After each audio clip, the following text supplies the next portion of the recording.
Hello guys, welcome back sa ating channel Metro Manila Subway Quezon Avenue Station. Nandito po tayo ngayon sa may Quezon City at ipapakita po natin yung kaganapan po dito at mga pagbabago dito po sa may Metro Manila Subway na kauna-unahan sa ating bansa. Ito pinapakita ko po na sa inyo. Ito po yung bagong building ng Children's Hospital. Ayan. Meron na po silang panibagong building. Ito po yung libre po ng pagamutan dyan. At ito naman po ginagawa na rin po mismo yung mga may mga cancer. Yan. Ito naman po, tinatayo na po yung hospital para sa mga cancer patient naman po siya. Yan.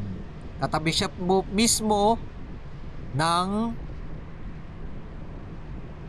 Philippine Blood Center. Yan, salamat sa isang mabuting pagkakataon na tayo muling nakapag-update dito sa may Quezon City naman.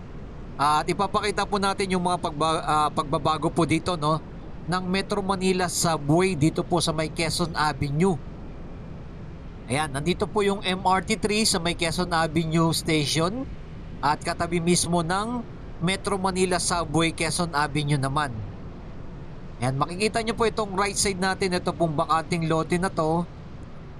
Ayan, sinisimula na po nila at nakapag-hukay na po sila ng malalim dito sa area na to. Makikita nyo po yung mga pagbabago ng ginagawa na nila. Ano na po ba yung pinaka-progress po dito? Nakita natin yung mga unang update natin nito, nililinis pa lang itong lugar na to eh. Kasi dati itong lugar na to ay tanim, ano po ito, ng mga orchids. Yan, bilihan ng mga orchids. Yan, dito sa area na to puro mga halaman to dati. Pero ngayon, dito na po yung Metro Manila Subway, katabi lang mismo ng Abida Tower, dito sa may EDSA.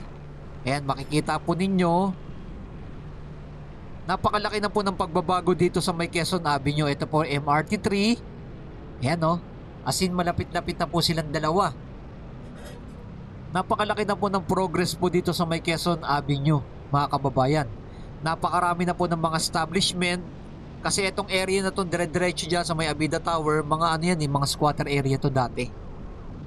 Napakalawak ng squatter area po dito.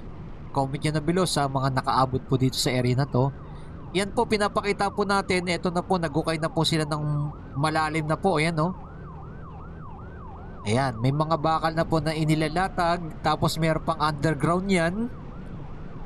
Ayan, makikita ninyo, napakaraming mga gumagawa. Ito na po yung pinaka-latest update natin ngayong araw na to, mga kababayan.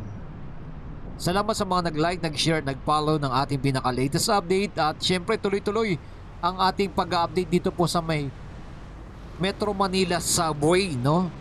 Ito po yung 17th station mula dyan sa may Valenzuela hanggang papuntang Taguig.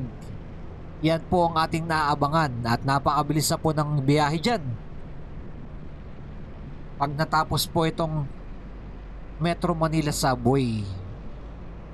At syempre, kauna-unahan to sa ating bansa na magkakaroon tayo ng subway. Syempre, ito ang mga gumagawa dito talaga.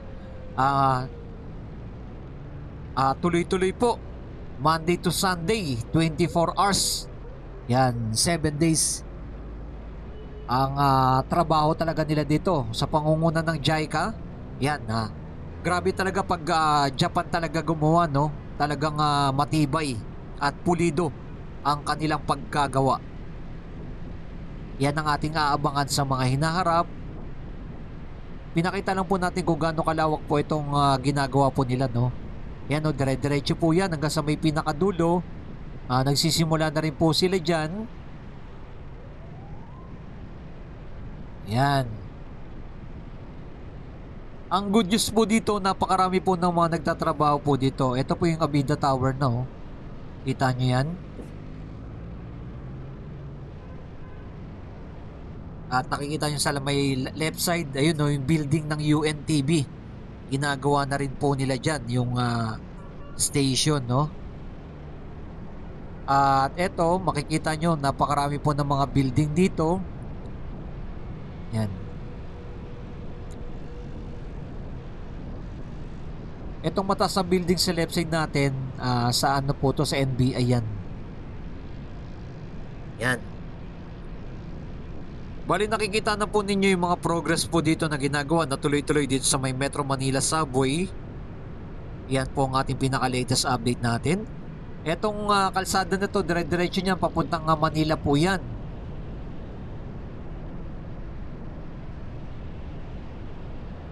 Yan. Nilayo natin yung ating drone para makita sa inyo yung kabuang view dito. Yung left side dito, yun yung mata sa tower. Yan po yung ABS-CBN. Yan, nandito lang po mismo sa may EDSA rin yan. Balita ko, nalipat na po yung ABS-CBN. Nandun na po mismo sa Bulacan sila, mga kababayan. Pero meron pa rin po dyan. Nandiyan pa rin po yung bahay ni Kuya. Yan, makikita nyo kung kayo pupunta. Yan, pinakita po natin yung kabuang view po dito. Ay grabe po, no? Laki na po ng pinaka-progress dito. At etong left side dito, ayan, itong mga call center agent dito, ay dati yan, nando lang yan. Golf course yan dati. No, napakarami pa po ng mga squatter area dito sa natatabo na nako-cover mismo ng Ayala Mall. Yung MRT7, makikita nyo, sinumpo natin mismo yung North Avenue Station ng Metro Manila Subway. Yan, dire-diretso po yan. Ang tatagos yan doon po mismo sa may papunta ng Abida Tower. Yan po ang ating mga latest update. Ito naman yung pinaka zoo dito. Kita nyo, napakaraming mga puno. Ipakita rin po natin dito yung update rin po natin sa inyo itong MRT7 dito sa may Quezon Avenue Station o Quezon Memorial Circle Station. Yun po. Yan, dito po mismo nakalibing yung ating Presidente Manuel L. Quezon. At eto na po yung station, no, ng Quezon Memorial Circle Station. Ayan. At dito makikita ninyo, ito naman po nakikita nyo na building na yan. Ayan naman po yung sa Lung Center naman po yan. Ayan. Pinakita po natin yung iba't ibang dito department, no, ng nandito na po mismo sa may Quezon City yung iba't ibang hospital, no.